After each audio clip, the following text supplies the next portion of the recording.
Hi hello నమస్తే welcome to my channel. ఈరోజు పుదీనా చికెన్ కర్రీ చేస్తున్నా.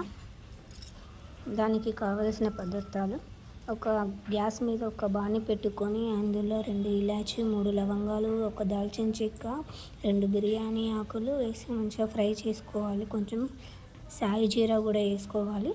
అది మంచిగా ఫ్రై అయిన తర్వాత కొత్తిమీర, పుదీనా, పచ్చిమిర్చి పేస్ట్ అందులో వేసుకొని మంచిగా అది ఆ పేస్ట్ని కూడా మంచిగా ఫ్రై చేయాలి. ఆయిల్లో మంచిగా ఫ్రై అవ్వాలి పచ్చి వాసన పోయే వరకు. తర్వాత అందులో 1/2 కేజీ చికెన్లో ఉప్పు, కారం, మసాలా, అల్లం వెల్లుల్లి పేస్ట్ కలిపి అరగంట పక్కన పెట్టుకోవాలి. అరగంట పక్కన పెట్టుకున్న దాన్ని ఆ పుదీనా పేస్ట్లో వేసి మంచిగా కలుపుకోవాలండి. ఆ పేస్ట్ అంతా చికెన్కి మంచిగా పట్టాలి, ఉప్పు కారం అని పట్టాలి.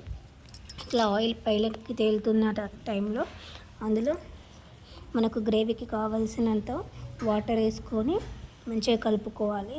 ఇప్పుడు మనం ఉప్పు టేస్ట్ చూసుకోవాలండి. ఉప్పు సరిపోయింది అంటే మనకు ఓకే, ఏమైనా తగ్గింది అంటే అప్పుడు ఉప్పు వేసుకోవాలి.